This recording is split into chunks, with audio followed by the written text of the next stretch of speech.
Baik, Bismillahirrahmanirrahim. Assalamualaikum warahmatullahi wabarakatuh. Semangat pagi. Pagi. Luar biasa. Pak Fahmi, tolong semangatnya dikeluarkan Pak Fahmi. Oke, Pak Fahmi dulu. Semangat pagi. Pagi. Nah, ini kurang semangat. Coba nih Pak Yuda nih ya. Pak Yuda, semangat pagi. Pagi. Luar biasa. Alhamdulillahirabbil alamin. Udah Ala umuri dunya waddin. Wassalatu wassalamu ala asyrafil anbiya'i wal mursalin wa ala alihi wa sahbihi ajmain, amma ba'd. Puja dan puji syukur kehadirat Allah Subhanahu wa taala, Tuhan yang Maha Esa, yang telah memberikan kita banyak sekali nikmat, di antaranya nikmat jasmani maupun nikmat rohani. Shalawat beriring salam semoga selalu tercurahkan kepada junjungan kita Nabi besar Nabi Muhammad SAW. Bapak Haji Marzuki Mi'at selaku Kepala Sekolah SMA Negeri 78 Jakarta yang kami hormati dan kami muliakan. Bapak Ibu Guru luar biasa yang tidak bisa saya sebutkan satu persatu, namun tidak mengurangi rasa hormat dan takzim kami. Kemudian dari teman-teman tenaga pendidikan, Pak Syukur Eko, narasumber pertama kita, Pak Bari Budi Kusuma, narasumber kedua, dan saya selaku MC atau moderator beserta narasumber akan menyampaikan beberapa hal. Tapi sebelum kita memulai aksi nyata CGP Angkatan 9 SMA Negeri 78 Jakarta, alangkah eloknya jika kita mulai dengan membaca basmalah. Bismillahirrahmanirrahim. Baik, Bapak Ibu Guru dan Pak Haji Marzuki selaku kepala sekolah yang sama-sama kita hormati. Agenda pertama yakni pembukaan tadi yang sudah saya sampaikan. Kemudian inilah yang kita harapkan.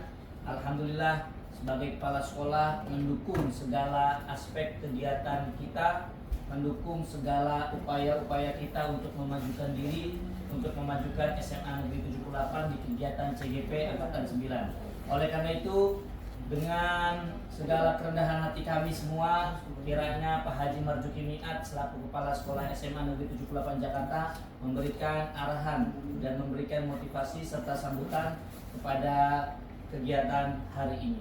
Pada Bapak Haji Marzuki Mi'at MPD kami persilakan. Terima kasih, Thomas. Assalamualaikum warahmatullahi wabarakatuh. Waalaikumsalam warahmatullahi wabarakatuh. Bismillahirrahmanirrahim. Alhamdulillahirabbil alamin. Saya hormati para CGP, Pak Umam, Pak Bari dan Pak Eko, teman-teman para pengamat. Ya, pada hari ini yaitu kita berkumpul di ruangan ini itu dalam rangka mensosialisasikan ya, yaitu tentang paparan dari berbagai budaya positif ya yang akan dilaksanakan di sekolah kita ini. Teman-teman semuanya, saya merasa berterima kasih sekali kepada para CGP ya angkatan yang ke-9 ini, khususnya gitu kepada Pak Eko, Pak Bari dan Pak Umam yang telah mengikuti kegiatan CGP ini, dan mudah-mudahan kita doakan kepada teman-teman semuanya ini, teman kita yang 3 ini, supaya diberikan kemudahan, kelancaran dalam segala pembelajaran ini, dan bisa segera lulus dan menjadi guru penggerak ya sifatnya. Hari ini ya tentunya kita melihat akan ada tentang budaya positif ya. Budaya positif yang ada di SMA 78 ini agar betul-betul bisa dikembangkan ya, bisa ditulakan. Jadi apa yang kita tanamkan kepada anak didik kita ya, selalulah berpikir jangan negatifnya yang lebih besar gitu ya, positif aja kita timbulkan ya, supaya aura-aura yang timbul kepada anak kita juga ya positif lah ya. Anak kita salah mungkin dilihat dari segi apanya gitu ya, supaya nanti kita ambil segi positifnya.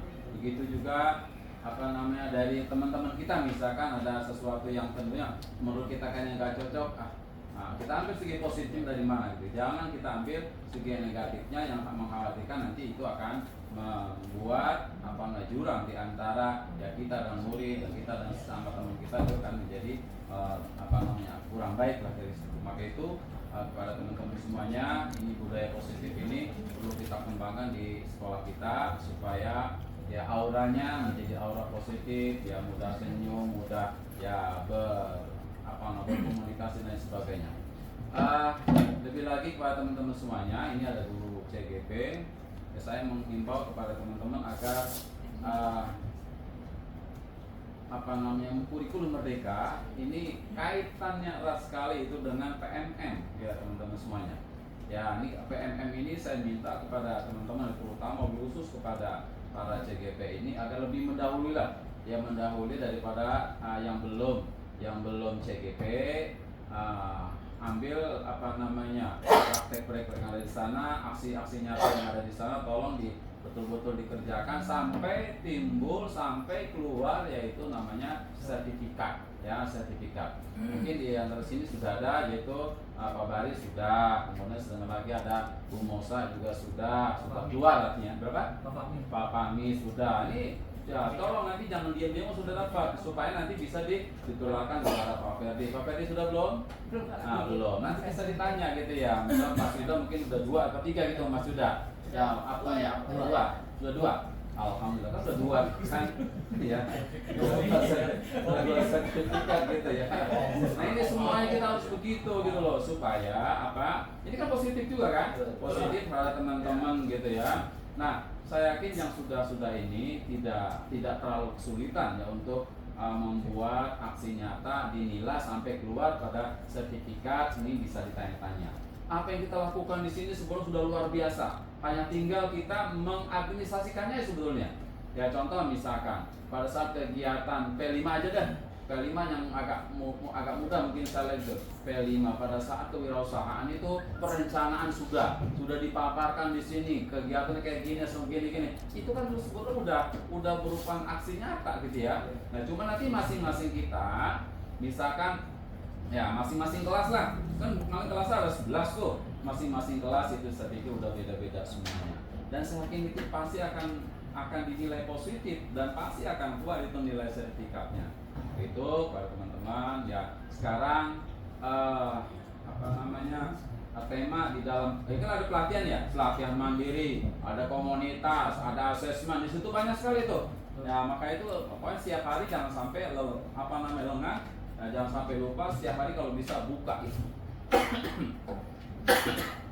Ya buka yang namanya PMN supaya nanti nilai dari kan saya kalau lagi evaluasi ditanya nih berapa guru yang sudah melihat PMN, berapa guru yang sudah melihat asesmennya gitu loh. Kemudian berapa guru yang sudah keluar sertifikatnya, selalu dihitung begitu gitu loh. Kalau semakin banyak otomatis sekolah kita semakin bagus, semakin baik. Nah ini pada saat ini saya pikir cocok ya dengan kegiatan ini, yaitu budaya positif yang harus kita kembangkan baik terhadap sesama kita maupun juga terhadap anak didik kita. Dan mudah-mudahan saya yakin ke depan SMA 78 akan menjadi lebih baik lagi dengan nuansa mungkin agak beda ya, yang dengan karakter anak ya seperti ini. Saya yakin ke depan itu akan lebih baik lagi atas berkat daripada teman-teman yang sudah banyak di dalam pendidikan CGP. Ini dari saya, terima kasih, selamat berseminar dan mudah-mudahan hasilnya ini menjadi manfaat untuk SMA Negeri 78. Assalamualaikum warahmatullahi wabarakatuh. Waalaikumsalam warahmatullahi wabarakatuh. Terima kasih kepada boleh silakan.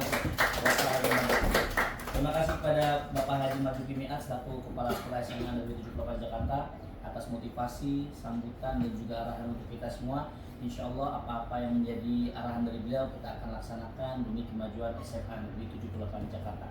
Bapak Ibu, kita mengetahui bahwasanya kesibukan Pak Haji luar biasa dan kebetulan beliau sedang ada kegiatan juga. Boleh kiranya kita berkenan untuk foto bersama dulu dengan Pak Haji Marzuki. dengan kegiatan ini ada di belakang banner, boleh Bapak Ibu untuk bergabung ke sini. Kita akan foto bersama. Pak Haji kiranya berkenan Siap. bergabung.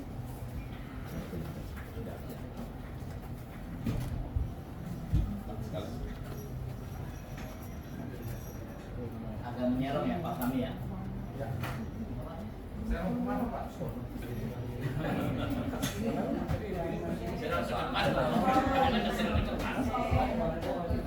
Kelihatan dong ini. Nah, kelihatan Nggak nggak? apa-apa Pak, aman Pak. Ya. Jangan mau di pinggir, di sok nanti. Sini. Masuk. Sini, Bu. Oh, masuk. Saya kurang Pak. Dapat ya? Dapat nggak sih? Dapat semua. Nah, miring jadi dua. Ada kondangan ya? Pakai posisi Sunda Pak. Dapat nak? Dapat Pak. Oh ya. 1, 2, 3. 1, 2, 3. Oh, Bu, siap Bu. 1, 2, 3. Oh, oke. Jangan belum.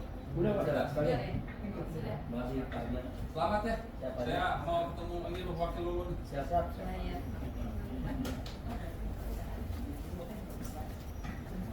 Bisa video on. Video on ya. On terus ya. Ya. Baik, sekali lagi kami ucapkan kepada Pak Haji Majuki ucapan terima kasih dan rasa syukur kita dinaungi dan didukung. Baik Bapak Ibu semuanya, mohon izin sebelum kita memasuki diseminasi mengenai budaya positif, izinkan kami dari CGT Angkatan 9 membacakan yel-yel. Ya, membawakan yel-yel. Saking semangatnya saya, ya, akan membawakan yel-yel karena ini yel-yelnya ini baru kita sudah bikin dari 2 tahun yang lalu sebenarnya. Silakan Pak Syukur Eko. Saya kira juga. Apa jadi sama? Anak kecil ya. Pak, pakai ini dong Pak. Ini aja. Panjang kayaknya nih. 2, 3. Cikini kegodang dia, ku jadi ceria mendunia. Cikampek Tasikmalaya, hatiku senang mengajak penuh bahagia. Saya Syukur Eko Raharjo. Saya Bari Budi Kusuma. Saya Khotibul Umam. Kami bertiga, CGP Angkatan 9, siap berkolaborasi memajukan pendidikan di SMA 78 Jakarta. SMA 78 Jaya, jaya, jaya. Baik Bapak Ibu, luar biasa semangat dari Bapak Ibu sudah terkirim transfer kepada kita semua bertiga ini, Pak Syukur Eko, Pak Bari, dan luar biasa Bapak Ibu semuanya. Untuk mengefektifkan waktu karena kita sampai jam 5 sore. Nanti jusnya ada babak kedua, babak ketiga insya Allah. Nanti ada juga late lunch-nya juga ya Bu Yani sama Heni ya. Baik, terima kasih Bapak Ibu. Sekali lagi saya sampaikan bahwasanya luar biasa atas kehadiran Bapak Ibu, suatu kehormatan buat kita semua. Insya Allah mudah-mudahan sampai akhir nanti pukul 3 kita masih bisa membersamai dan juga mengamalkan apa-apa yang kita sampaikan. Sekali lagi, ini merupakan suatu ilmu yang kita dapat dan niat bukan untuk menggurui, melainkan untuk berbagi kepada kita semua. Baik, Bapak Ibu, untuk yang pertama mengenai kesepakatan diskusi. Kira-kira Bapak Ibu untuk diskusi kali ini ada kesepakatankah yang Bapak Ibu ingin tawarkan? Mungkin ada dari Bu Milka? Ada kesepakatan diskusi, kesepakatan kelas. Kalau kita kan di kelas biasanya ada kesepakatan ya kan? Oh jangan Bu Milka dulu, berarti boleh. Pak Iqbal silakan menyampaikan untuk kesepakatan diskusi kita.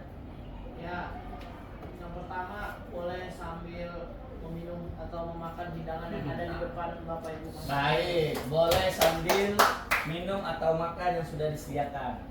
Terima kasih Pak Iqbal. Ada yang lain Bapak Ibu silakan. Ya Pak Catur silakan. Waktunya harus on time lah.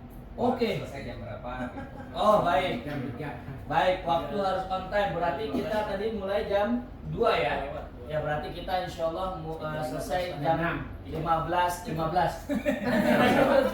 Ya, jadi jam 3 lewat 15 menit sudah pasti kita selesaikan.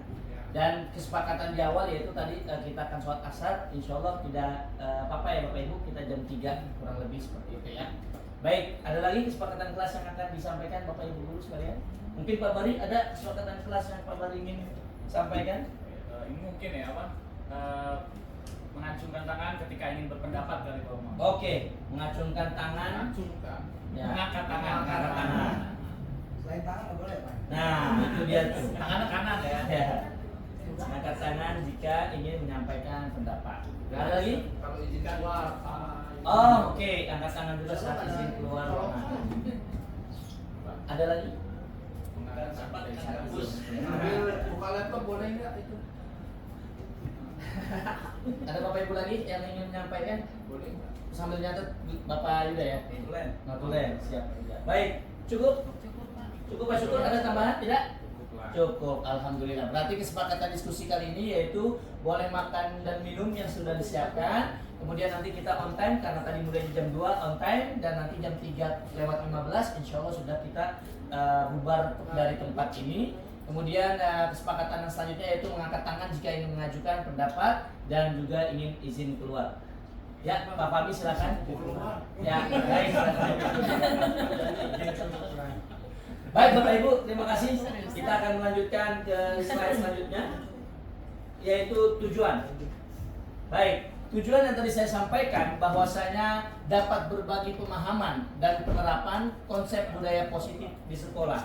Bapak Ibu, kita sudah menjalankan kegiatan CGP ini selama hampir 3 bulan dan kita sudah melaksanakan beberapa kali lokakarya. Kemudian kita sudah mengerjakan beberapa modul. Dari ilmu-ilmu itulah yang kita dapatkan. Insya Allah kita akan sharing. Bukan niat untuk menggurui. Saya yakin Bapak Ibu sekalian sudah sangat luar biasa di sini, sudah mengerti dan sudah memahami tentang budaya positif. Tapi alangkah eloknya apa-apa yang kita sudah dapatkan, kita akan sharing bersama, mencari apa-apa yang terbaik untuk SMA Negeri 78 Jakarta.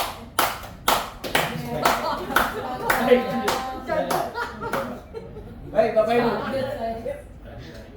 Untuk saat ini akan disampaikan oleh narasumber kita yaitu Pak Bari Budi Kusuma. Pada Bapak Bari, silakan. Terima kasih Bapak Ibu semua. Selamat siang semuanya, selamat sejahtera bagi kita semua. Yang pertama adalah tentang budaya positif merupakan suatu kebiasaan yang memiliki nilai positif di dalamnya. Terdapat berbagai kegiatan yang menumbuhkan karakter positif peserta didik. Budaya positif bertujuan untuk mengembangkan motivasi untuk bertanggung jawab pada setiap masalah seluruh warga sekolah. Peran guru mengembangkan peserta didik dengan mengacu pada nilai-nilai profil pelajaran Pancasila. Jadi emang di sekolah kita tidak hanya pembelajaran, tidak hanya nilai yang bagus, tapi juga karakter yang kita tanamkan kepada peserta didik harus mempunyai atau sejalan dengan nilai-nilai profil pelajar Pancasila. Seperti itu. Oke, pada kegiatan ini dan apa yang sudah CGP kita pelajari, diseminasi budaya positif diimplementasikan dengan cara menerapkan budaya positif di lingkungan sekolah dan diikuti oleh seluruh warga sekolah agar budaya positif bisa diterapkan lebih luas, tidak hanya oleh CGP itu sendiri.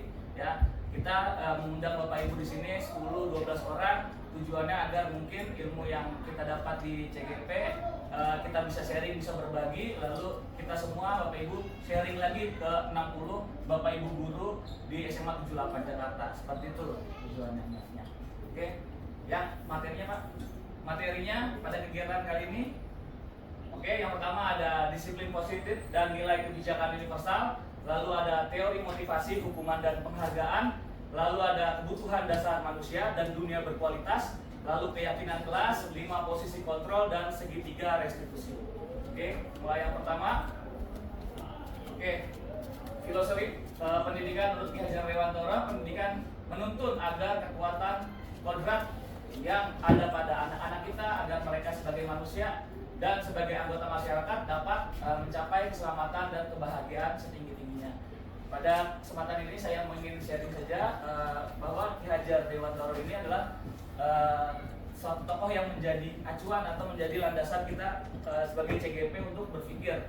Ya, banyak sekali filosofi beliau tentang guru sebagai petani, guru sebagai menuntun dan membahagiakan.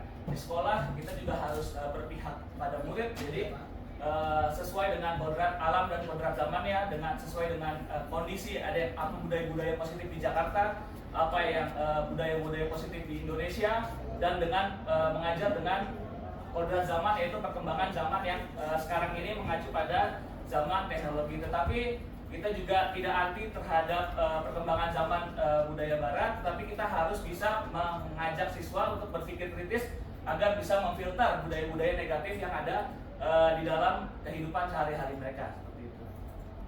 Nextnya, oke, mengawali sekarang kegiatan ini adalah kegiatan kepala tangan. Sekarang berpasangan berdua, boleh Bapak Ibu. Oke, silakan berhadap-hadapan berdua. Lalu pilih orang pertama siapa, orang kedua siapa. Oke, boleh boleh temenin ya. Oke, lalu orang pertama buka tangannya orang pertama, lalu berpikir apa nilai-nilai atau harta yang paling berharga, lalu taruh di dalam tangan sini. Oke, bayangkan ya, taruh orang pertama ya, taruh di dalam genggaman tangan. Lalu apa yang nilai-nilai paling berharga atau harta yang paling berharga, lalu digenggam. Orang pertama genggam. Nah, orang kedua adalah orang yang menyuruh atau membujuk atau sehingga kepalan tangan atau nilai-nilai atau harta yang paling berharga bisa diserahkan kepada orang kedua. Oke, bebas caranya seperti apa. Sekarang langsung bisa praktekan. Oke.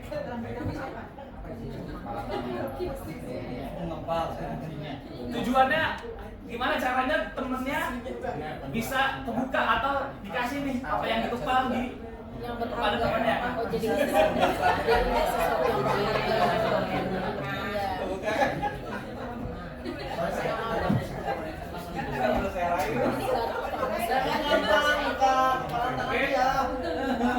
Pak, barang berharganya bebas apa saja, nilai-nilai kebajikan atau duit boleh, dolar boleh ya. Seperti itu. Oke. Bapak Ibu, harap perhatikan di sini lagi. Oke. Contoh misalkan saya dengan Pak Umam ya. Pak Umam di kepal harta yang paling berharganya. Pak Umam buka dong. aku dulu gini dulu. Pak Umam, saya kasih duit 10.000. Pak Umam, istri lagi Pak. Kasih nggak mau Pak Umam, langsung jadi kepala sekolah. Oke. Ya, ternyata goyah ya. Ada orang-orang yang udah udah keinginannya dicapai karena diiming-imingi, dibujuk-bujuk, akhirnya dikasih. Ada yang sampai akhir hayatnya atau sampai selesai tetap dikepal ya. Oke, tidak ada yang benar, tidak ada yang salah Bapak Ibu ya. Tetapi saya hanya menguatkan saja. Lanjut lagi kok, lanjut. Oke. Bapak Ibu yang tadi ya. Ya lagi. Yang tadi kita praktekkan adalah ada nggak di antara Bapak Ibu yang tangannya dibuka tadi? Ada? Belum, Oh gitu ya. Ada yang ditutup, ada yang udah mulai tapi ditutup tangannya? Ada. Ya, siapa? Boleh cium tangan? Bu Milka, kenapa tangannya ditutup terus nggak dibuka? Soalnya dia belum ngomong. Ada lagi? Karena saya tahu dia tidak ingin Oke, melepaskan. ada lagi kenapa Pak? Tangannya ditutup terus? Saya udah tahu dulu. Raihnya belum Oke. Ya. Dalam kegiatan ini adalah kita tahu siapa yang memegang kendali. Ya. Walaupun dikasih uang, dikasih jabatan, dikasih apapun yang harta, balik lagi yang megang kendali yang mana? Yang mengepal. Ya. Ternyata yang megang kendali itu maupun yang mengepal terus ataupun yang membuka, ternyata yang memegang kendali adalah diri kita sendiri. Nah, seperti itu. Ya Bapak Ibu. Jadi untuk kedepannya atau selanjutnya akan berrelevansi nanti dengan materi-materi yang lain bahwa apa yang akan kita lakukan, apa yang kita perbuat ya kita sendiri yang harus dari niat kita sendiri gitu, bukan dari orang lain ya, seperti itu. Lalu ada beberapa yang meluruskan miskonsepsi atau ketidaksesuaian tentang makna kontrol oleh teori William Glasser ya. Yang pertama adalah ilusi guru mengontrol murid ya. Seperti tadi kayak kita praktekin di kelas, tolong kerjakan ya, ternyata itu cuma ilusi guru aja kalau guru bisa mengontrol murid ya. Padahal kalau murid bisa sendiri itu akan lebih baik daripada guru harus ngasih penekanan terus, seperti itu contohnya. Atau beliin garam di warung oleh ibunya ya, seperti itu. Tanpa dia ada motivasi eksternal, padahal yang lebih bagus adalah motivasi internal. Ketika ibunya lagi masak ternyata garam habis, nah dia inisiatif untuk membelikan ibunya garam, seperti itu. Lalu ilusi bahwa semua penguatan positif dan efektif dan bermanfaat ya, balik lagi semua penguatan yang kita berikan, balik lagi murid sendiri datangnya dari internal motivasinya dia atau tidak. Nah, kalau datangnya mungkin dari positif atau penguatan dari kita, sebenarnya itu ya bukan menurut teorinya William Glasser itu bukan kontrol, dan bukan kontrol sesungguhnya ya. Kontrol sesungguhnya adalah murid sendiri yang mau berubah, seperti itu. Lalu ilusi bahwa kritik dan membuat orang merasa bersalah dapat menguatkan karakter. Kalau kamu nggak ngerjain PR nanti dimarahin ibu guru loh ya, karena membuat rasa bersalah dia itu nggak membuat karakter yang lebih baik ya, karena motivasi balik lagi datangnya dari eksternal, tidak dari internalnya murid itu sendiri. Lalu ilusi bahwa orang dewasa memilih hak untuk memaksa ya, seperti tadi kalau udah pakai pemaksaan, udah pakai nuntut, balik lagi yang ada hanya keterpaksaan dari murid kita atau dari orang lain atau dari yang lebih muda untuk melakukan apa yang disuruh oleh orang dewasa, seperti itu. Next. Lalu ada teori stimulus respon akan dibandingin oleh teori kontrol. Yang teori stimulus respon ada realitas kebutuhan kita sama. Kalau dalam teori kontrol yang kita pelajari di CGP ini adalah kebutuhan kita berbeda. Ada yang di Jakarta mungkin makanan nasi kebutuhannya, ada yang di daerah-daerah timur makannya sagu atau singkong, seperti itu. Ada yang kebutuhannya kita butuh mobil, ada ternyata yang kebutuhannya cuma motor aja. Nah, seperti itu. Yang kedua adalah semua orang melihat hal yang sama. Yang kalau dalam teori kontrol setiap orang memiliki gambaran yang berbeda. Bapak Ibu boleh dicek ini angka berapa? Dari sebelah sini. Angka berapa? Gambar berdiri apa yang? Ini apa ada berapa yang berdiri? Dua. Oke. Kalau saya melihatnya ini satu karena mungkin yang ini kehalingan. Nah, seperti itu yang ada di teori kontrol. Jadi setiap orang memiliki gambaran yang berbeda. Bisa jadi kita sendiri yang kurang sudut pandang kita yang terbatas, seperti itu. Yang ketiga adalah kita mencoba mengubah orang agar berpandangan sama dengan kita. Dalam teori kontrol, kita berusaha memahami pandangan orang lain tentang dunia ini. Ya, jadi semua pendapat bagus, semua pendapat benar apabila landasannya tepat. Tapi kalau misalkan cuma beda pandangan, ya nggak ada yang salah. Semua orang berhak mengutarakan pendapatnya, berhak berini. Yang penting balik lagi ke tanggung jawab masing-masing, seperti itu. Lalu perilaku buruk dilihat suatu kesalahan. Kalau dalam kontrol semua perilaku memiliki tujuan. Kalau maling, nolong, ya salah udah dihukum pasti. Tapi lebih baik mungkin dikasih hukuman dan dikasih pengertian agar balik lagi ke masyarakat dalam keadaan stabil dianya. Seperti semua perilaku tujuannya apa sih? Anak saya nggak makan kalau saya nggak nyolong, seperti itu. Jadi kita bisa memaklumi sekalian mencari solusi, tidak langsung menghakimi. Lalu orang lain bisa mengontrol saya. Dalam teori kontrol hanya Anda atau saya yang hanya diri sendiri yang bisa mengontrol diri sendiri. Ya. Lalu saya pemaksaan ada pada saat bujuk gagal. Jadi kalau bujukan yang tadi buka-buka, nah baru dipaksa. Ya. Kalau ini teori kontrol kolaborasi menciptakan pilihan-pilihan baru, ya. Lalu ada model berpikir menang atau kalah. Kalau dalam teori kontrol berpikir menang, sama-sama menang, ya. Misalkan murid mencontek, misalkan, ya, kamu dihukum nggak boleh ikut ujian atau keluar sekolah langsung, ya. Jadi menang dan kalah. Tapi kalau dalam teori kontrol model berpikir menang atau menang, kamu dihukum, ya. Tapi nanti ada tugas, tapi nanti ada perbaikan. Jadi gurunya menang karena muridnya sudah salah, ada konsekuensinya. muridnya juga tahu dirinya salah dan siap memperbaiki ke depannya. Seperti itu Bapak Ibu. Baik, Pak Badi Budi Kusuma, terima kasih atas paparannya, luar biasa semangatnya dan juga motivasinya. Boleh kita kasih closing buat Pak Badi. Bapak Ibu mungkin ada di sela materi ini, tadi apa yang disampaikan oleh Pak Badi, mungkin ada pertanyaan atau ada kira-kira masukan atau saran yang membangun untuk kita semua. Berarti sudah insya Allah sudah tersampaikan apa-apa informasinya ya. Baik Bapak Ibu, izinkan saya menyampaikan untuk materi selanjutnya, yaitu tentang disiplin positif dan nilai-nilai kebajikan universal. Baik, yang pertama yaitu menurut Ki Hajar Dewantara dan Dian Gosen bahwasanya disiplin merupakan sebagai bentuk kontrol diri, yaitu belajar untuk kontrol diri agar dapat mencapai suatu tujuan mulia. Tujuan mulia di sini mengacu pada nilai-nilai atau prinsip-prinsip yang dianut oleh seseorang. Kita namakan nilai-nilai ini yaitu nilai sebagai nilai kebajikan yang universal. Nilai-nilai kebajikan universal berarti nilai-nilai kebajikan yang disepakati bersama, lepas dari suku bangsa, agama, bahasa maupun latar belakang. Jadi yang dimaknai oleh kebijakan universal, nilai-nilai kebajikan universal itu adalah kebajikan yang disepakati bersama. Itu poinnya.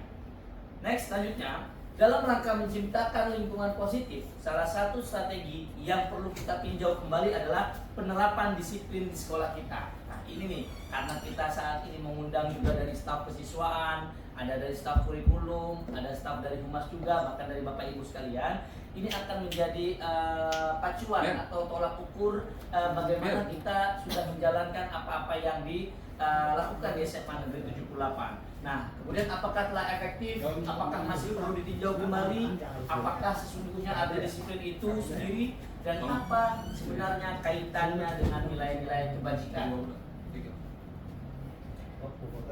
Kemudian ini yang paling sebutannya Pak Yuda ya, sangat urgensi, sangat urgensial. Mari kita sama-sama tanyakan ke diri kita sendiri, bagaimana kita berperilaku, mengapa kita melakukan segala sesuatu, apakah kita melakukan sesuatu karena adanya dorongan dari lingkungan atau ada dorongan yang lain, dan terkadang kita melakukan sesuatu itu karena kita menghindari rasa sakit atau ketidaknyamanan. Terkadang kita juga melakukan sesuatu untuk mendapatkan apa yang kita mau. Jadi saya melakukan CGP ini pasti ada sesuatu yang mendasari dan ada tujuan yang saya akan lakukan. Bapak Ibu hadir di sini pun pasti memiliki tujuan yang berbeda-beda. Kemudian Bapak Ibu juga melakukan sesuatu untuk anak, peserta didik, pasti memiliki tujuan yang satu dan caranya berbeda-beda. Baik, selanjutnya, apa makna disiplin? Kita sudah pasti mengetahui makna disiplin secara bahasa, secara Latin dan sebagainya. Kalau saya boleh singgung sedikit, bahasa Latin disiplina yang artinya belajar. Makna asal dari kata ini berkonotasi dengan disiplin diri dari murid-murid Socrates dan Plato. Nah, kemudian, namun dalam budaya kita, makna kata disiplin telah berubah menjadi sesuatu yang dilakukan seseorang pada orang lain untuk mendapatkan kepatuhan. Nah, ini saya buat menjadi merah karena ini pointernya. Budaya kita telah mentranslate, telah menerjemahkan mengenai kata disiplin, yaitu sesuatu yang dilakukan seseorang pada orang lain untuk mendapatkan kepatuhan. Banyak contohnya, murid-murid kita datang terlambat, itu merupakan kata disiplin yang sudah dibudayakan kepada budaya kita. Kemudian kita dilakukan kepada seseorang, yaitu peserta didik. Lanjut, kecenderungan umum adalah yang akan kita bahas nanti, yaitu mengenai nilai-nilai kebajikan universal. Di sini poin-poinnya ada beberapa hal, tapi akan saya singkat secara jelas bahwasanya nilai-nilai kebajikan adalah sifat-sifat positif manusia yang merupakan tujuan mulia yang ingin dicapai setiap individu. Nilai-nilai tersebut bersifat universal dan lintas bahasa, suku bangsa, agama, maupun latar belakang. Setiap perilaku atau perbuatan memiliki satu tujuan. Dr. William Glasser pada teori kontrol tahun 1984. Dengan mengaitkan nilai motivasi, dengan mengaitkan nilai-nilai kebajikan yang diyakini seorang, maka motivasi intrinsiknya akan terbangun sehingga menggerakkan motivasi dari dalam untuk mendapat tujuan yang mulia. menurut Yan dosen tahun 98. Nah, kemudian ada poin-poin di bawahnya. Nilai-nilai kebajikan yaitu mandiri, beriman, mandiri, bernalar kritis, berkebinekaan global, bergotong royong, dan kreatif.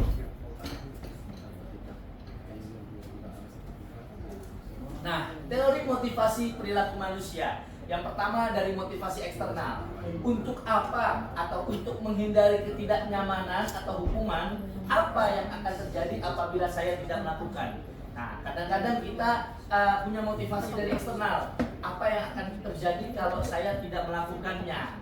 Kalau motivasi eksternal juga untuk mendapatkan imbalan dari orang lain atau institusi, apa yang akan terjadi apabila saya melakukannya? Oh, kalau saya melakukan CGP, apa sih imbalan buat saya? Oh, kalau saya nggak ngikutin CGP, apa sih efeknya? Apa sih dampaknya? Itu adalah motivasi dari eksternal. Nah, kalau motivasi internal yaitu tujuan disiplin positif untuk menghargai diri sendiri. Saya akan menjadi orang yang seperti apa bila saya melakukannya. Nah, ini yang muncul di dalam diri saya. Kenapa sih saya ikut CGP? Padahal CGP itu konotasinya kalau misalkan sudah CGP salah satu SIM untuk menjadi kepala sekolah. Sedangkan saya di sini masih KKI. Nah, muncullah motivasi internal untuk menghargai diri sendiri.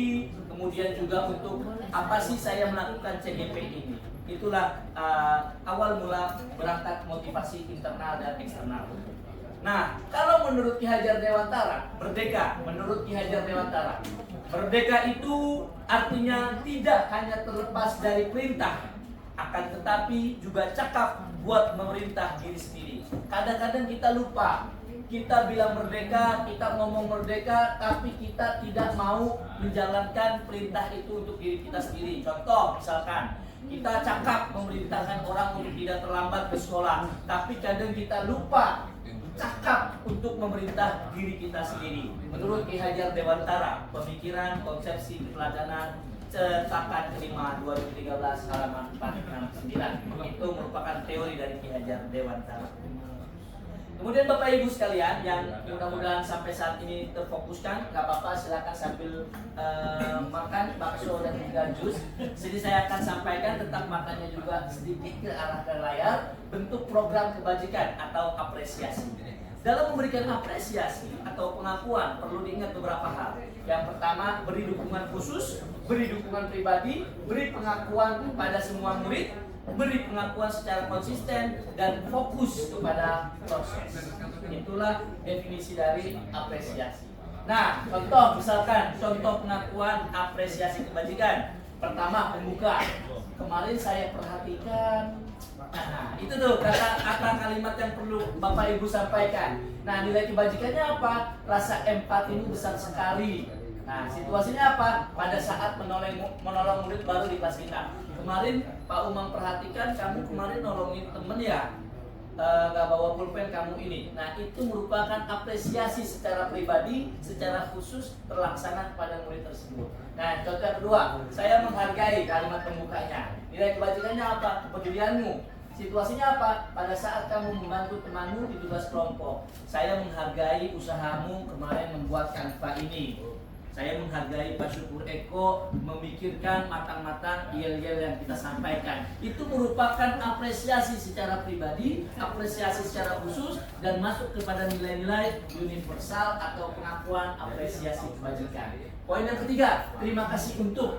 Nilai kebajikannya rasa tanggung jawabmu. Jadi apa situasinya? Pada saat kamu memungut kertas-kertas yang berserakan di lantai. Kayak tadi Pak Yuda di jalan, tiba-tiba dia menemukan ada sampah dan diambil. Maka muncul kalimat pembuka, terima kasih Pak Yuda untuk sadar akan kebersihan, untuk mengingatkan kepada kita semua bahwasanya sekolah kita adiwiyata dan sebagainya, adipura dan sebagainya. Maka saya apresiasi, terima kasih atas tanggung jawabmu untuk memelihara kebersihan di sekolah. Itulah contoh-contoh kalimat atau contoh-contoh pengakuan apresiasi kebajikan. Nah, Bapak Ibu, sebelum ke materi selanjutnya, mungkin ada kiranya pertanyaan yang akan Ibu sampaikan.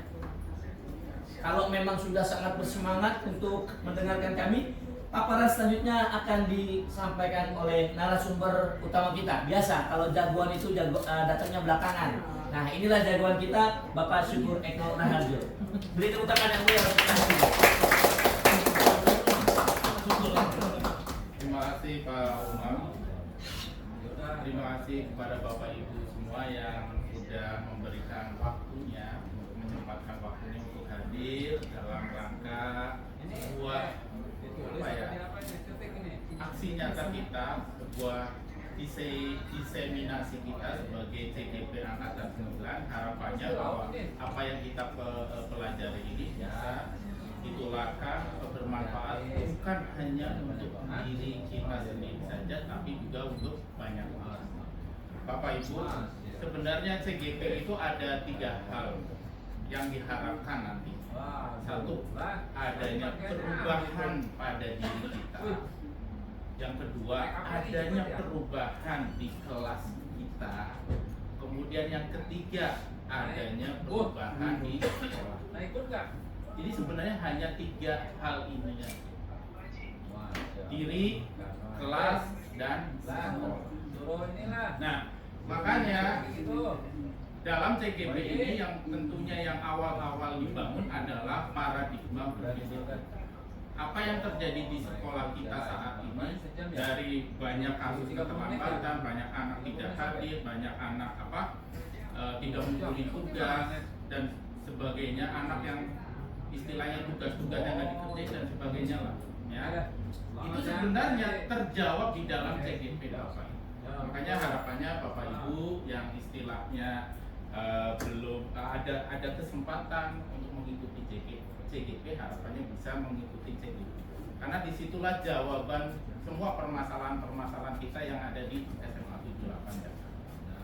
Bapak Ibu, yang tadi disampaikan oleh Pak Bari, Pak Umar, apa sih intinya? Bahwa intinya adalah bahwa kita sadari kita sebagai guru menjadi sebuah teladan buat anak-anak kita. Bagaimana sih terus caranya? Bagaimana sih caranya? Tentunya dengan menanamkan, menumbuhkan nilai-nilai kebaikan. Ya, nilai-nilai kebaikan yang harus kita terus tanamkan. Ketika kita menumbuhkan padi, maka akan tumbuh padi. Menumbuhkan jagung, ya akan tumbuh jagung. Ketika kebaikan kita yang kita tanam, tentunya akan tumbuh kebaikan. Nah, itulah yang tadi disampaikan oleh Pak Bari maupun Pak Umar. Terus bagaimana dengan istilahnya permasalahan-permasalahan tadi? Kalau misalnya ada permasalahan-permasalahan muncul, tentunya dengan pendekatan-pendekatan positif. Harapannya memang butuh waktu, tidak istilahnya ujuk-ujuk langsung berubah, ujuk-ujuk langsung baik. Tentunya tidak butuh waktu. Nah, dari proses itu, proses nilai-nilai kebaikan yang kita lakukan kepada perlakuan kita kepada anak, harapannya nanti anak istilahnya akan muncul dengan sendirinya untuk melakukan perubahan. Jadi itulah yang dimaksud dengan motivasi intrinsik. Tadi kepalan tangan tadi, ya contoh kepalan tangan tadi yang Bapak Ibu praktekkan. Dirayu bagaimanapun, dipaksa supaya keterangan gimana, mungkin bisa aja terbuka dengan istilahnya bahasa halus atau mungkin bahasa yang lebih kasar seperti itu ya, mungkin bisa aja terbuka. Tapi yang terpenting adalah bahwa kepalan tangan tersebut terbuka dengan adanya kesadaran dari diri sendiri. Siapakah yang mengepal itu? Itu adalah anak-anak didik kita. Makanya ya ini dalam ada sebuah pertanyaan yang sering kali kita hadapi. Apakah hukuman dapat mendisiplinkan anak? Iya pasti, betul nggak Bapak Ibu? Ya, pemberian hukuman dengan hal positif seperti membaca atau membersihkan halaman sekolah dapat meningkatkan disiplin anak? Bisa iya. Akan bisa mendisiplinkan, itu bisa. Memberi penghargaan nih Bapak Ibu, termasuk ini. Mungkin yang kita rasa ini adalah hal baik, tapi sebenarnya ini sebuah racun gitu, yaitu memberi penghargaan dapat meningkatkan motivasi belajar anak. Contoh, ayo siapa yang mau bertanya nanti dapat nilai. Nah itu penghargaan. sudah dirasa kurang tepat karena bisa membatasi ruang berpikir, membatasi istilah motivasi dari anak. Nah ini contoh ya yang istilahnya kita biasa alami ya, biasa kita alami. Mencatat 100 kali di dalam buku kalimat. Saya tidak akan terlambat lagi. Kira-kira apa Bapak Ibu? Hukuman atau konsekuensi? Hukuman. Lari mengelilingi lapangan basket. Langsung aja. Nah ini langsung aja jawabannya ya. Murid diminta untuk push up 15 kali itu. Menggantikan kertas tugas teman yang telah dicoret-coret. Konsekuensi. Kira-kira Bapak Ibu antara hukuman dengan konsekuensi kalau Bapak Ibu perhatikan bedanya apa? Solusi ya. Menggantikan kertas tugas teman yang dicoret-coret. Nah, tanggung jawab. Kalau hukuman bagaimana? Hanya satu arah ya Bapak Ibu ya. Kalau konsekuensi pastinya bukan permasalahannya istilahnya ditangani. Kalau konsekuensi itu dua arah. Jadi ada sebuah solusi.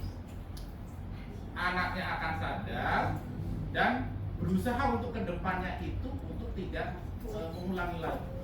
Karena apa? Kita sebagai guru berusaha membangkitkan motivasi intrinsik dari dalam peserta didik tersebut. Jadi tidak ada keterpaksaan.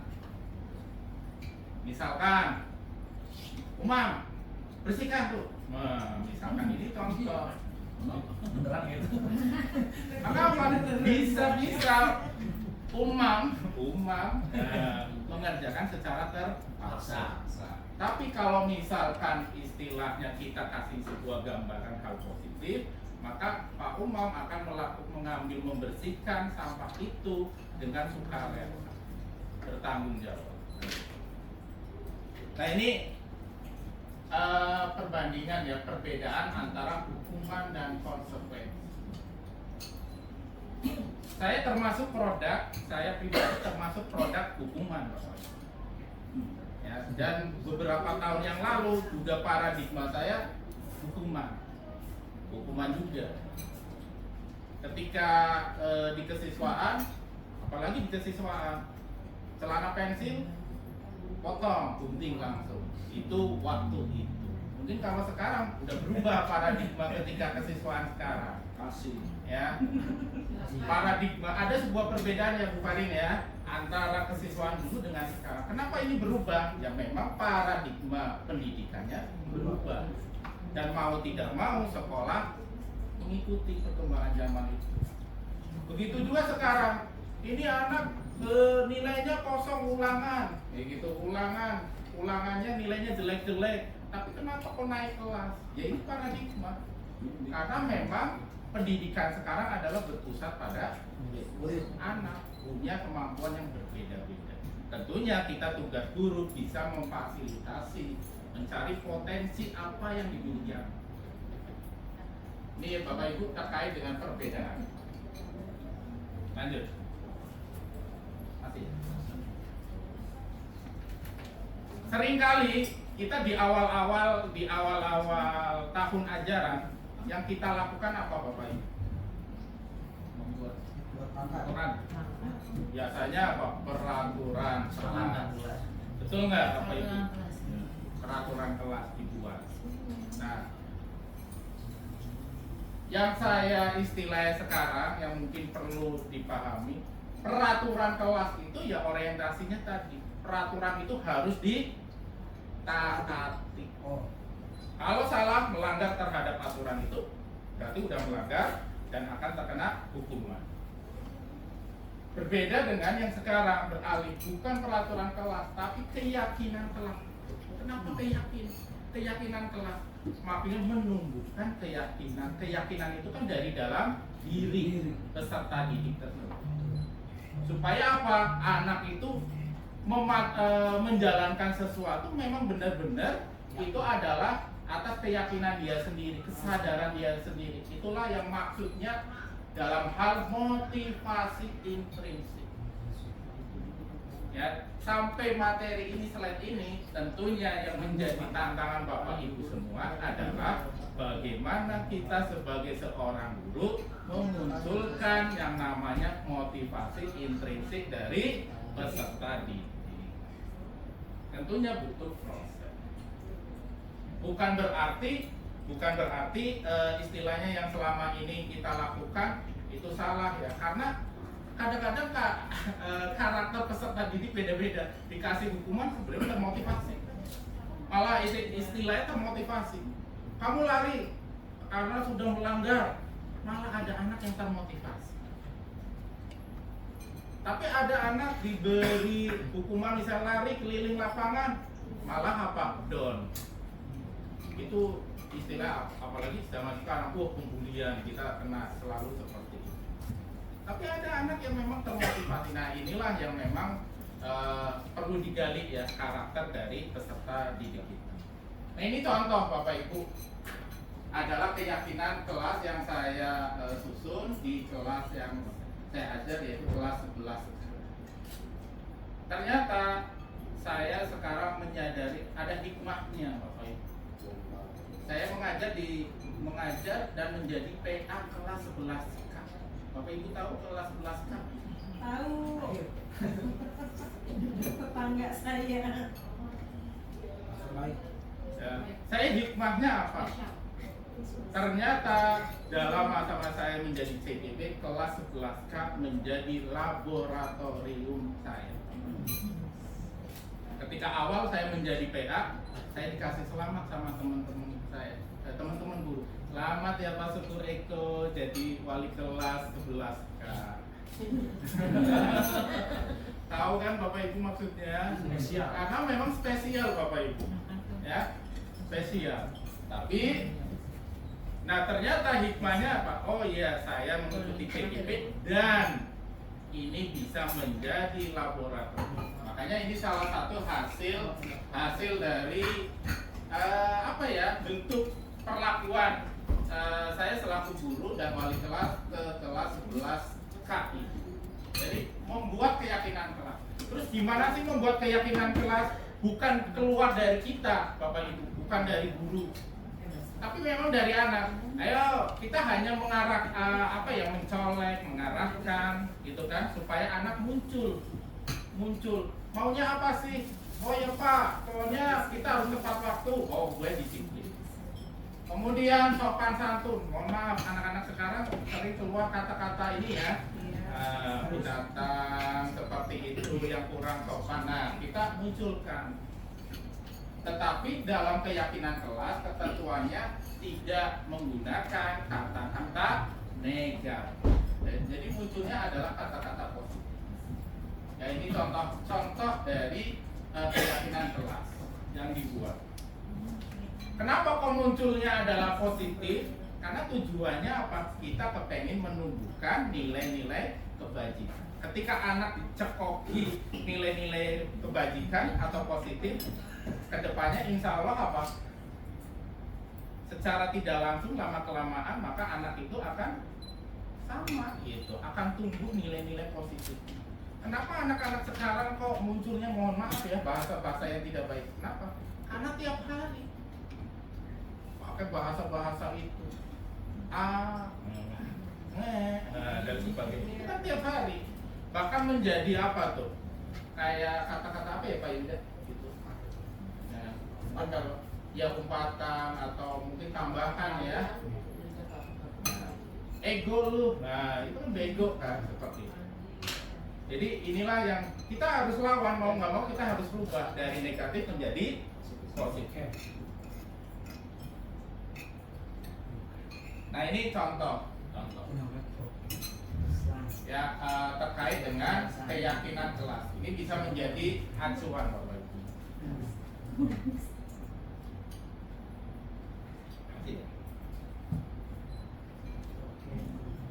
Nah keyakinan kelas, ya keyakinan kelas kan tadi menerapkan hal-hal yang positif, pernyataan bersama. Kenapa pernyataan bersama? Karena bersumber dari anak-anak sendiri. Ketika itu sumbernya dari anak-anak sendiri, mau nggak mau itu kan dari dalam diri anak sendiri kan, motivasi intrinsik. Maka mau nggak mau anak tersebut akan mematuhi. Apalagi hal-hal yang positif. Kita arahkan ke hal-hal yang positif. Tapi tentunya mudah diingat. Bahasanya simple, misalnya sopan, santun, disiplin.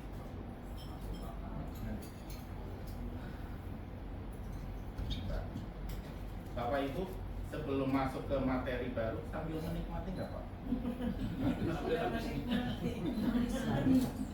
Kira-kira Bapak Ibu pernah mengalami permasalahan apa Bapak Ibu yang kira-kira berkesan dengan anak? Mungkin Bu Farin?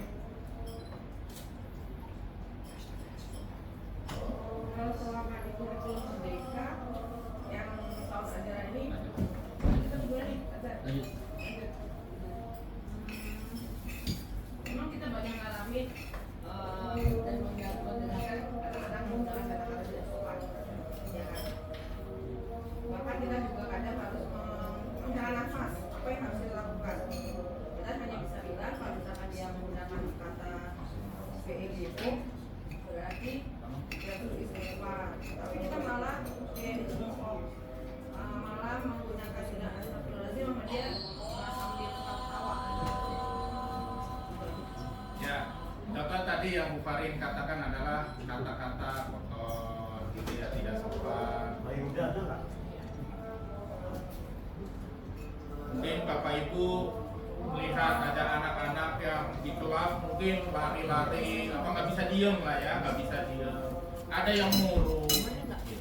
Bapak Ibu, sebenarnya kalau diperhatikan permasalahan-permasalahan yang dialami oleh anak pusatnya di sini Bapak Ibu. Berarti ada kebutuhan yang tidak terpenuhi dari anak tersebut.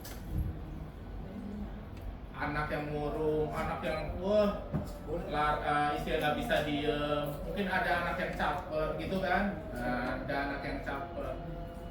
Nah, sumbernya dari sini permasalahannya. Berarti ada kebutuhan dasar dari anak tersebut atau manusia yang tidak terpenuhi.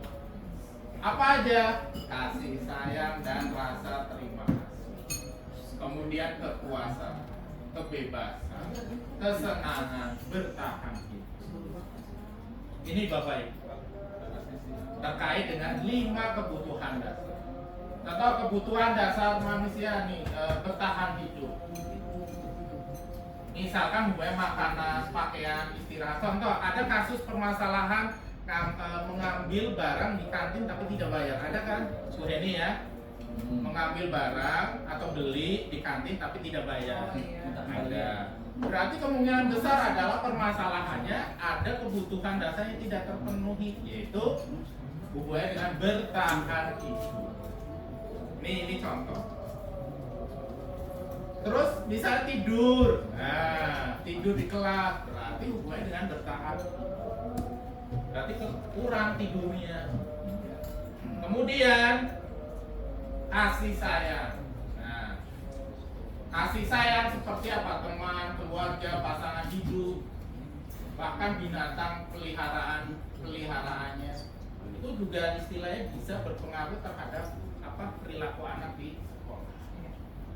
Misalnya dia kepengennya apa, deketin, mau seneng, misalnya bukan ya seneng dengan misalkan dengan enggak cari perhatian gitu, cari perhatian gurunya, cari perhatian temannya, itu bisa aja karena kekurangan kasih sayang. Lanjut.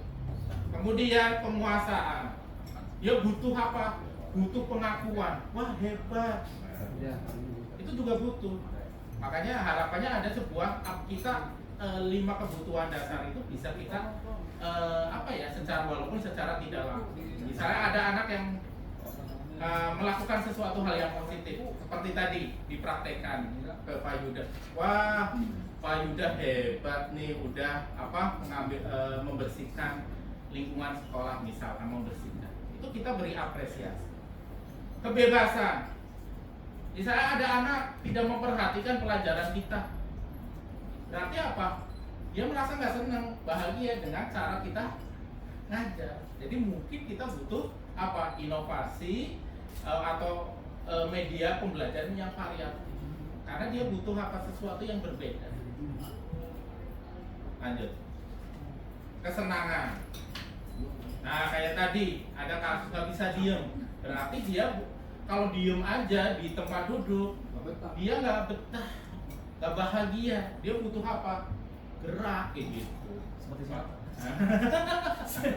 Terus ini terkait dengan 5 kebutuhan dasar. Demikian Bapak Ibu terkait harapannya yang tadi yang udah disampaikan sampai slide ini, materi ini. Satu, bagaimana kita bisa menumbuhkan motivasi intrinsik. Kemudian yang kedua, adanya bahwa peserta didik sebagai bagian dari apa yang menjadi objek atau subjek kita ya sebagai guru, tentunya kita bisa memenuhi 5 kebutuhan itu, bisa memetakan. Oh, ada anak yang tadi ada kebutuhan-kebutuhan yang tidak terpenuhi, pasti akan mencari. Itu Bapak Ibu, terima kasih, nanti dilanjut. Oke, lanjut materi selanjutnya. Mohon bersabar Bapak Ibu. Oke, yang selanjutnya adalah 5 posisi kontrol. Yang kita tahu sebagai guru, kita yang seperti tadi ilusinya kita bisa mengontrol murid. Ya, tapi kontrolnya seperti apa dulu? Ya, ada 5 posisi kontrol yang kita pahami dalam kegiatan CGPD. Yang pertama adalah sebagai penghukum. Ya, kata kuncinya sebagai penghukum adalah Bapak Ibu guru yang salah anak yang murid ya salah, kita yang paling benar, seperti itu. Yang kedua adalah memberi rasa bersalah. Banyak guru yang tidak menghukum, tapi ayo lo, kalau kamu nggak ngerjain besok rapotnya nilainya merah lo, seperti itu. Memberi rasa bersalah, jadi anak jadinya ngerjain ya. Padahal mungkin ada kegiatan-kegiatan lain seperti apa yang mungkin kita harus selidiki lagi urgensinya apa sih kegiatan dia sehari-hari seperti itu, sehingga dia belum bisa mengerjakan. Nah, lalu ada lagi teman ya, yang ketiga adalah teman. Teman ini kata kuncinya bantuin bapak lah, ayo ikut tegur ngangkutin matras. Nah, itu sebagai posisi teman ya, meminta bantuan ya, seperti itu. Ada guru posisinya sebagai teman. Yang keempat adalah posisi pemantau, yaitu adalah dia memantau anak-anaknya, seperti memperhatikan kamu terlambat, kamu kenapa nggak pakai sepatu warna hitam seperti itu. Ya, jadi dia tidak menyelesaikan masalah, dia hanya memantau kesalahan muridnya.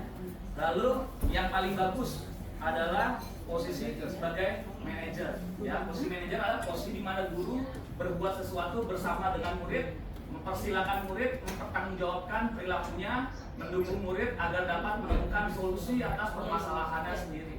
Ya, jadi kata kuncinya adalah sebagai seorang guru kita harus bisa memposisikan diri kita sebagai manajer terhadap murid-murid kita. Kita mungkin tahu kesalahannya, tapi kita juga cari tahu apa tujuan dia membuat salah seperti itu, lalu kita cari tahu solusi-solusi terbaik apa yang bisa kita kasih, atau mungkin solusi-solusi yang dia tawarkan dari dalam diri dia sendiri, biar apa yang kedepannya dia tidak lakukan lagi karena motivasi intrinsik tersebut, bukan karena paksaan atau bujuk rayu dari gurunya, seperti itu. Nah, ini ada contoh-contohnya.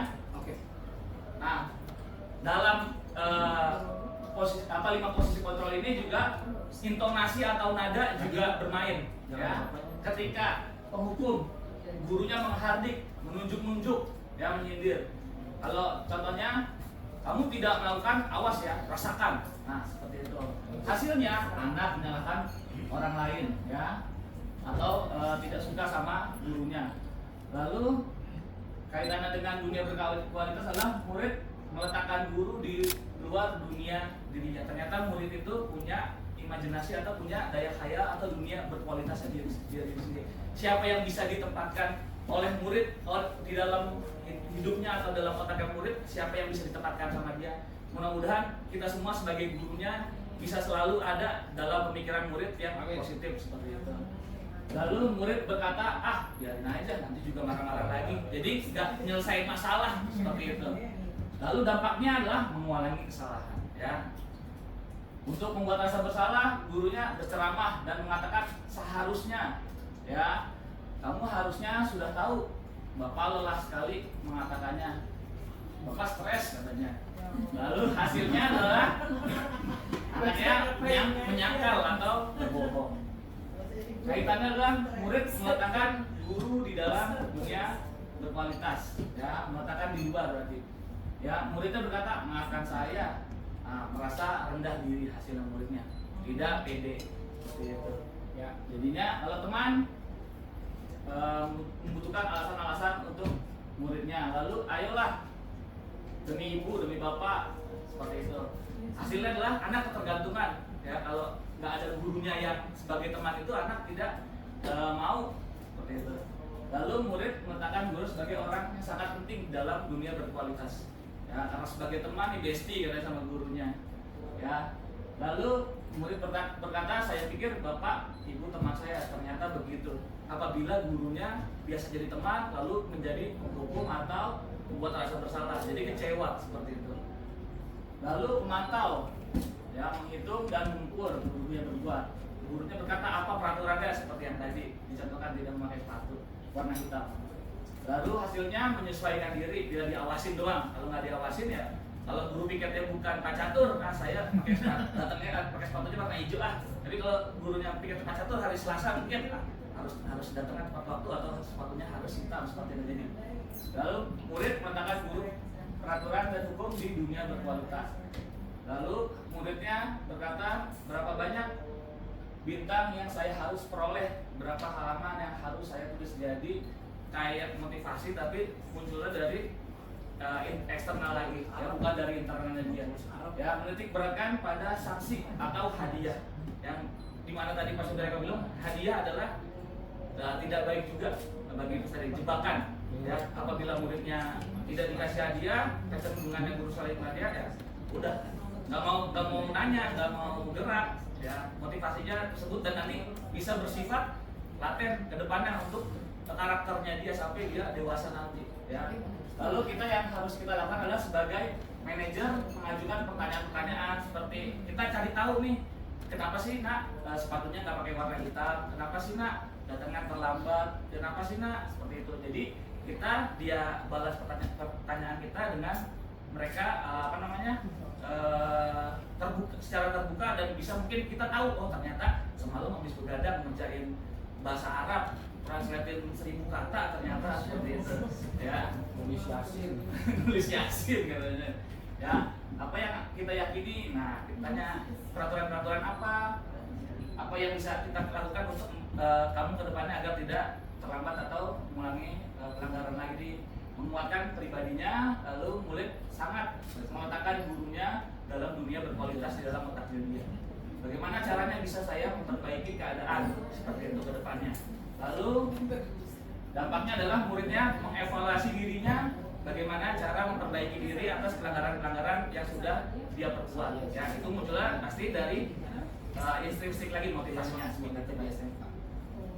Oke, ada pertanyaan, ya.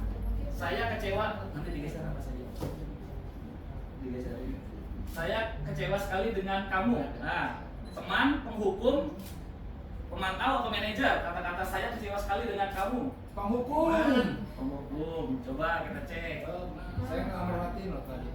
Benar nggak? Membuat rasa bersalah. Ya, bisa di next.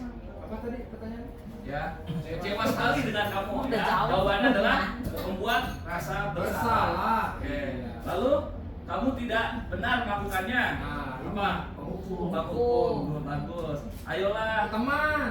Lakukan demi bapak ibu, teman. Kocok. Lalu apakah kamu apa tuh? Mendapatkan stiker bintang hari ini? Diterima atau ambil nih? Ya. Bagaimana kamu bisa menyelesaikan masalah ini? Bagaimana kamu Cari solusi. Manajer. Lalu kamu selalu yang paling terakhir. si pembuat bersalah. Iya, bisa buat rasa bersalah dan sebagai penghukum. Seperti itu kan buat kita semua.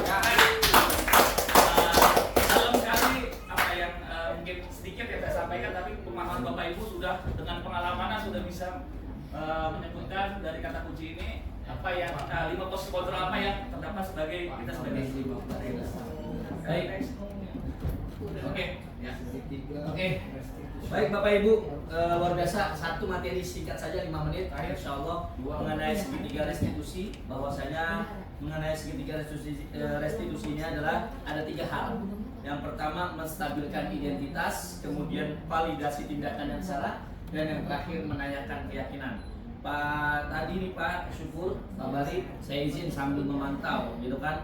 Saat diseminasi ini saya rasa Pak Zulfahmi kurang memperhatikan dengan baik kan. Kurang memperhatikan tapi bisa jawab Pak. Ya, karena Pak Fahmi tadi sesuai kesepakatan kita ya. Sesuai kesepakatan beliau keluar tapi agak lama masuknya ya, betul ya Bapak Ibu ya.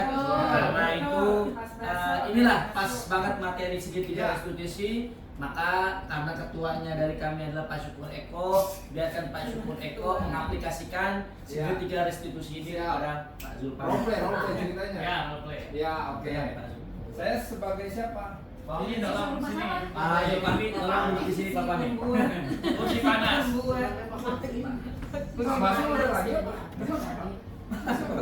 Kan pembuat masalah. Ini udah disetting nih. Settingan. Ya. Ya Pak Zulfahmi. Gimana? Bapak Ibu, ini yang tadi ya, dalam arti 5 posisi tadi kan ada manajer. Manajer dianggap yang istilahnya sebagai penerapan disiplin positif. Dalam peran kita sebagai manajer itu menerapkan segitiga restitusi. Segitiga restitusi itu ada 3 tahap. Pertama, menstabilkan identitas. Contoh misalkan, Fahmi, Iya, Bapak. tadi kenapa kok kamu keluar kok lama banget? Sampai Bapak nunggunya lama. Kebelet Pak tadi Pak. Oh, kebelet. Jadi ke WC nih. Tadi ceritanya saya mau ke lantai 2, ada orang toiletnya. Ke TU saya murid nggak bisa. Ke lantai 3 ada orang juga. Kemudian di masjid, cuma ada lubang itu Pak di masjid Pak. Saya cari dulu tuh supaya nggak ada yang isengin. Itu anak-anak kan dulu sendiri Pak, teman-teman saya iseng. Jadi Pak. harus tutup tuh Iya, lubangnya. Saya dapat dari parkiran mobil yang pojok, dapatnya tutupannya. Makanya Pak, jadi iya, Pak. nyari tutupan dulu. Iya.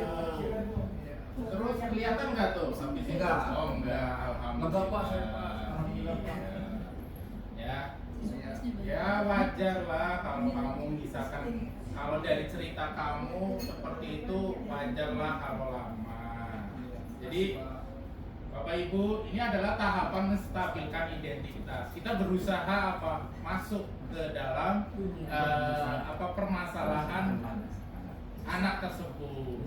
Bisa aja kita, ya wajar lah kamu kalau melakukan hal tersebut. Misalkan. Baik, kita masuk ke tahap yang kedua, validasi tindakan yang salah. Fahmi, Iya, Pak. kamu kan lama banget tadi masuknya. Betul. Nah terus materinya udah banyak ketinggalan, terus gimana nih Fahmi? Materinya apa ya? Ketika kamu tadi ke WC, Ya. nutup lubang biar gak ada yang lihat. Bu Sinta tadi lihat nggak tuh tadi? Oh enggak, alhamdulillah. Bu Sinta tadi kan di sini terus. Jadi kan lihat ya. Nah, kira-kira harus gimana nih Fahmi nih? Kalau kelamaan seperti itu. Mana ya Pak? Tadi kan Pak Syukur ngomong wajar. Katanya kayak gini, ya udah wajar saja. Wajar ya. Kamu tahu nggak materi yang Pak Bari sampaikan, Umar sampaikan, saya sampaikan, tahu nggak? Tahu Pak kalau Apa coba? tentang segitiga restitusi Pak. Segitiga restitusi aja. Iya. Nah, berarti dampaknya apa kalau kamu kelamaan kalau kayak gini? Ketinggalan materi. Nah, ketinggalan materi. Jadi banyak hal yang kamu tidak tahu. Bapak Ibu, ini adalah tahap istilahnya yang kedua, validasi tindakan yang salah. Walaupun tadi ada diangkat dengan kesalahannya, kemudian istilahnya kita arahkan bahwa apa yang dia lakukan itu ada dampak atau efeknya kurang baik. Nah, terus kita masuk ke tahap yang ketiga. Fahmi, terus kira-kira bagaimana nih kalau kamu udah merasa bahwa dengan perbuatan kamu keluar ke WC terlalu lama kan akhirnya apa? Ketinggalan materi ya. Terus kira-kira bagaimana baiknya Fahmi?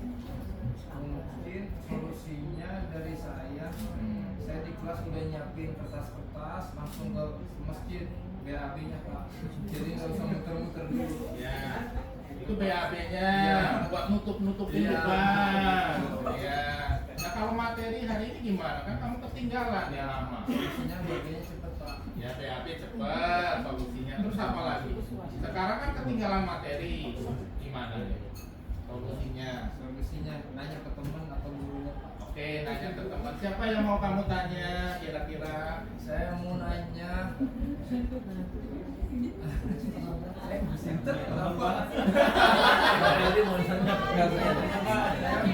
saya mau nanya ke Bu Sinta aja. Oh, Sinta boleh. Ke Bu Sinta ya tadi emang Bu Sinta masuk ke rajin ngamati serius. Nanti kamu yang nemuin Bu Sinta atau saya yang ngomong dulu nih ke Bu Sinta? Oke, bisa ya? Bisa. Iya. Oke. Bapak Ibu, ini 3 tahap dalam arti ada sebuah solusi.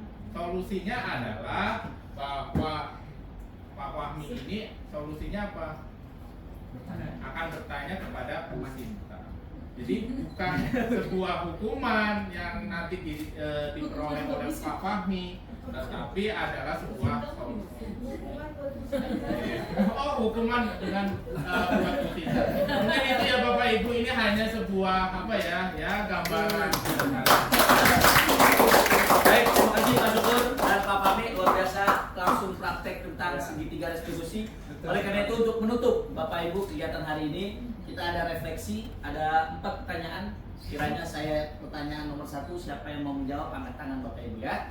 Hal baru apa yang mengubah paradigma saya yang saya dapatkan? Kira-kira tadi setelah kita pelajari apa yang bisa dirubah paradigmanya dan apa yang saya dapatkan dari hari ini. Mungkin siapa Bapak Ibu guru? Harus dalam diri sendiri. Tidak boleh ditunjuk. Ini kalau pulang-pulang. Iya ini. Baik Pak. Kita sesuai kesepakatan 15 masih ada waktu 5 menit lagi. Silakan baik Pak. Ya, yang saya dapatkan mengenai paradigma terbaru apa yang didapatkan oleh saya. Pertama, ternyata ketika siswa melakukan kesalahan, hukuman itu adalah tindakan yang kurang tepat, kurang baik dilakukan oleh guru. Lebih baik hukuman tersebut diganti dengan tindakan seperti disiplin positif yang tadi diterapkan. Salah satunya dari segitiga restitusi tadi yang sudah dipraktekkan oleh Pak Supreko. Baik, Sudah. luar biasa Pak Iqbal. Jadi ada yang baru dari Pak Iqbal khususnya tim kesiswaan. Jadi ada ilmu baru yaitu tentang segitiga restitusi. Ya. Jadi harus ada 3 poin tadi Pak. Kualifikasi. Validasi. Pertama bukan validasi dulu. Menstabilkan identitas. Ya, emosinya harus distabilkan dulu. Kemudian validasi tindakan yang salah. Dan yang ketiga yaitu terakhir adalah apa Pak Bali? Keyakinan. Baik Pak. Nah, nomor 2, perasaan apa yang muncul selama mengikuti sesi ini, diseminasi khususnya mengenai makna disiplin dan motivasi intrinsik. Silakan Bapak Ibu, ada yang lain. Oh, Pak Fahmi. Silakan Pak Fahmi. Apa perasaannya Pak Fahmi? Ya, perasaannya terang, senang, kenyang. Jadi alhamdulillah kegiatan ini bermanfaat. Nah, pertanyaan ketiga Bapak Ibu, peran Among seperti apakah yang saya telah lakukan selama mengikuti kegiatan ini? Jadi apa peran Ibu? Nah, peran guru seperti apa yang telah lakukan selama mengikuti kegiatan hari ini? Jadi ilmu-ilmunya masuk ya Bapak Ibu ya. Hah? Tuh, Bu Apa Heni. ini? Bu Heni, apa Bu Heni? Ini diterima banyak ya, banyak hal baru. Oh, diterima ilmu-ilmunya berarti ya, sharing-sharing ini ya Bu Heni ya. Masuk semua. Baik, terima kasih Ustazah Heni. Yang masuk ilmunya atau baksonya? Baik. Ya, pertanyaan terakhir. Saya akan menjadi guru yang seperti apa setelah mengikuti kegiatan ini? Pak Berdi. Sebagai apa? Sebagai manajer. Baik Bapak Ibu, alhamdulillah kita sudah merefleksikan kegiatan hari ini. Mungkin banyak kesalahan, mungkin banyak kekurangan dari kami bertiga, Pak Syukur Eko, Pak Bari Budi Kusuma, dan saya Pak Tibur Umam, karena notabene kami sama-sama belajar dan kami mentransfer ilmu-ilmu yang kami dapatkan tidak untuk menggurui, melainkan untuk sharing, untuk apa sebutannya kolaborasi, berbagi apa-apa yang menjadi baik untuk keluarga kita di SMA Negeri 78 Jakarta. Mungkin ada closing statement dari Pak Syukur Eko. Ada closing statement? Ya, closing statement. Untuk closing statement dari saya, ketika kita sudah menjadi manajer, posisi kontrol sebagai manajer, dan kita sudah melakukan segitiga restitusi terhadap anak-anak atau siswa yang melanggar, dan kita kembalikan lagi ke pergaulan mereka, tetapi merekanya masih belum bisa berubah, bisa kita gali lagi tujuan-tujuannya atau apa sih solusi yang terbaik yang belum dilakukan pas restitusi pertama. Kalau belum cukup lagi, masih banyak kesalahan lagi, panggil lagi. Tetapi pada dasarnya ketika emang sudah berulang kali dan sudah melakukan segitiga restitusi, boleh turun ke level sebelumnya, yaitu sebagai pemberi konsekuensi. Seperti itu. Ya, terima kasih. Siap Pak Bari, terima kasih luar biasa. Pak Supreko, ada closing statement? Ya, tambahannya bahwa sekolah kita adalah menjadi tanggung jawab bersama. Tidak hanya 1, 2, atau 3 guru saja yang istilahnya berperan di dalam penanganan, menangani masalah, menangani berbagai macam yang terjadi, tetapi butuh kolaborasi dari semua guru. Tidak akan berhasil kalau hanya 1 atau 2 saja yang berperan. Butuh semuanya bergerak dan menggerak. Terima kasih Bapak Ibu. Baik Bapak Ibu, ya, terakhir closing statement dari saya bahwasanya semua ilmu yang baru, semua ilmu itu berkembang. Kita sudah pasti untuk anak-anak pun juga belajar terus-terus kita lakukan. Maka kita yang pertama pasti terpaksa, akhirnya terbiasa, dan akhirnya menjadi budaya. Apa yang tadi disampaikan oleh Pak Syukur, bergerak, menggerakkan. Terima kasih semuanya. Kurang lebihnya mohon maaf. Assalamualaikum warahmatullahi wabarakatuh.